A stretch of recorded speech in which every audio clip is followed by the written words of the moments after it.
Perkenalkan, sebelumnya nama saya Evi Trisna Simatupang dengan NIM 3211131020. Di sini saya akan membahas tentang 10 konsep dasar geomorfologi.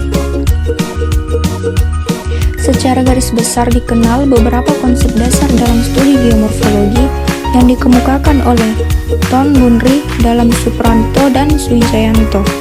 Yang pertama, proses-proses dan hukum fisik yang sama bekerja sekarang, bekerja pula pada waktu geologi yang walaupun intensitasnya tidak sama seperti sekarang. Yang kedua, struktur geologi merupakan faktor pengontrol yang dominan dalam evolusi bentuk lahan. Struktural geologi dicerminkan oleh bentuk lahannya.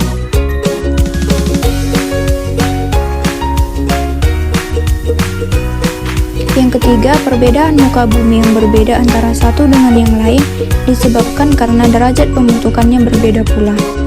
Yang keempat, proses-proses geomorfologi meninggalkan bekas-bekas yang nyata pada bentuk lahan, dan setiap proses geomorfologi akan membangun suatu karakteristik tertentu pada bentuk lahannya, atau meninggalkan jejak yang spesifik dan dapat dibedakan dengan proses lain secara jelas.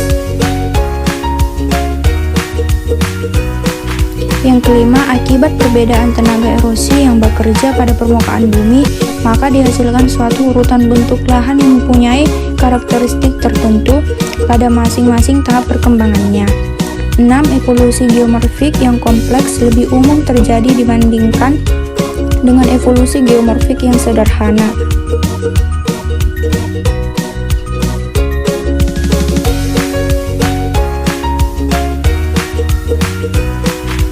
Yang ketujuh, hanya sedikit saja dari topografi permukaan bumi adalah lebih tua dari zaman tersier, dan kebanyakan daripada tidak lebih dari zaman Pleistosen.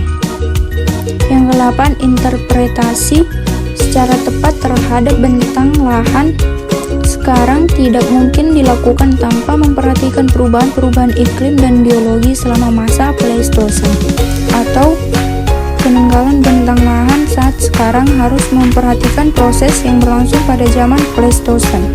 Yang ke-9, apresiasi iklim-iklim dunia amat perlu untuk mengetahui secara benar dari berbagai kepentingan di dalam proses-proses geomorfologi yang berbeda, atau dalam mempelajari bentang lahan secara global dan skala dunia.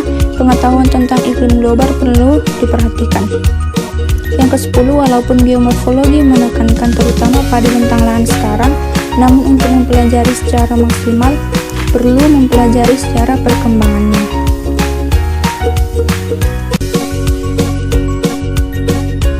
Demikianlah penjelasan dari 10 konsep dasar geomorfologi. Lebih dan kurangnya saya mengucapkan terima kasih.